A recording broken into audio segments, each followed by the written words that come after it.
Over at DC Comics, it was absolutely thrilling to witness the debut of a brand new Titans ongoing series, especially in the modern context of DC, as the publisher is looking to sunset the Justice League as their premier team and really focus in on Nightwing and the rest of the Titans. But that issue hit a surprising curveball early in the story, as it seemed like Wally West hit his bitter end even before the Titans really got going.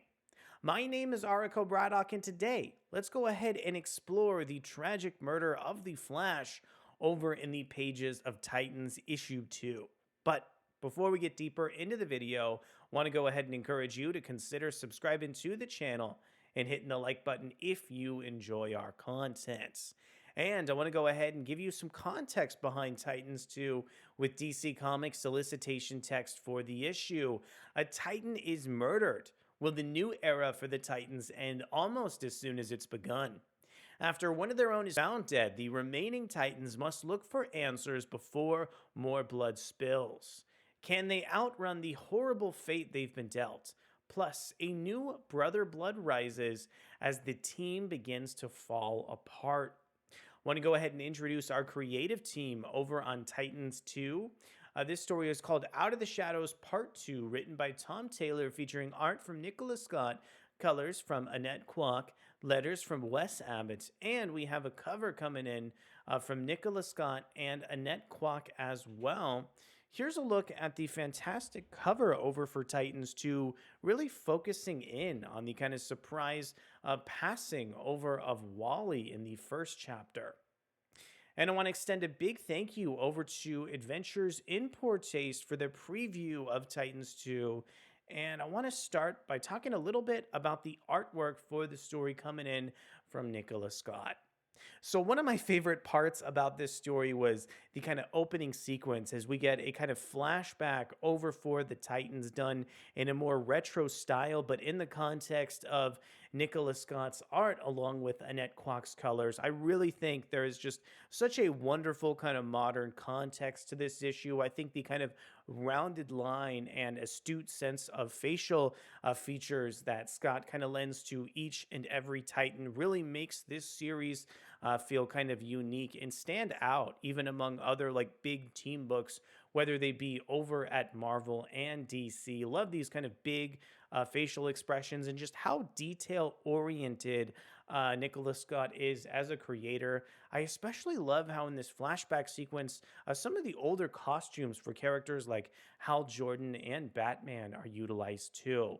And also, kind of from the scripting standpoint, I was really mystified by this sequence as well because we already got the kind of tease in the last issue that Brother Blood was going to be in this chapter. But the way that this kind of thematically sets up the cliffhanger for the issue is a really excellent, writing trick over from Tom Taylor in the story.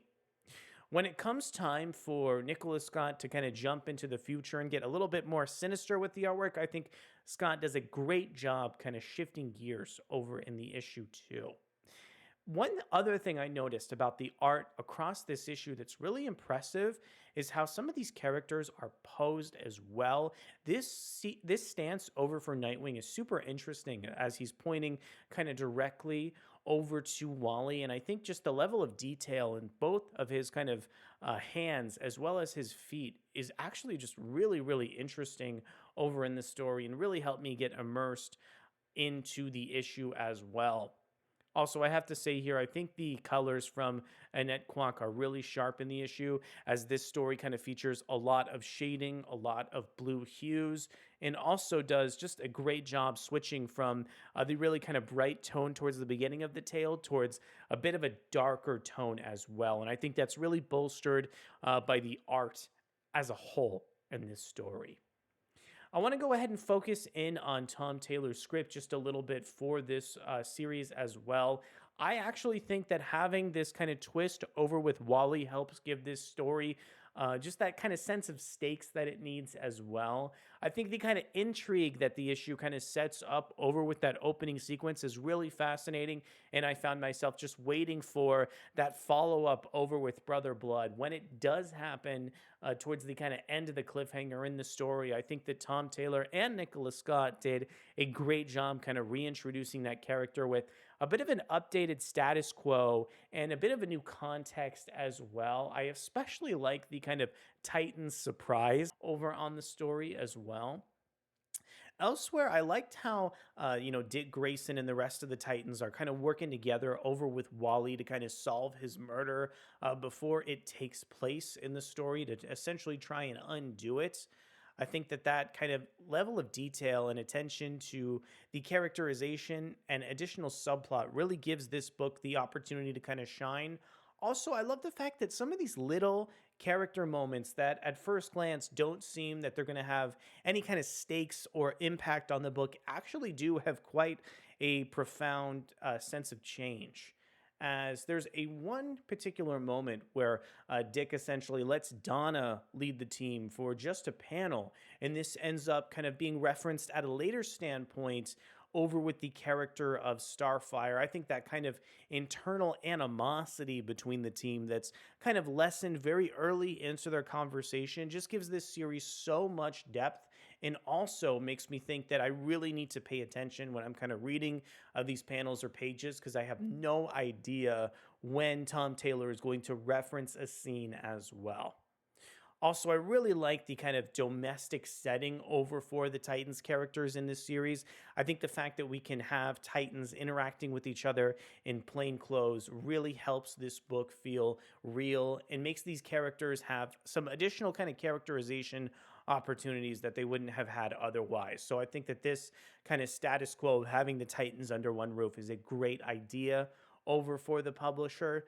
And again, just really excited to see how this kind of new Brother Blood status quo is going to play out over in future issues and to see how some of this writing is going to coalesce into a massive battle.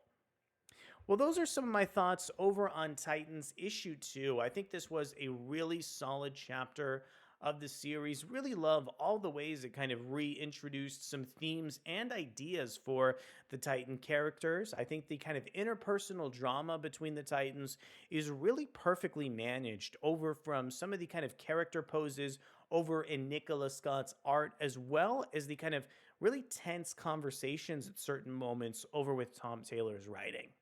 I want to know from you, what are some of your thoughts over on Titans issue 2?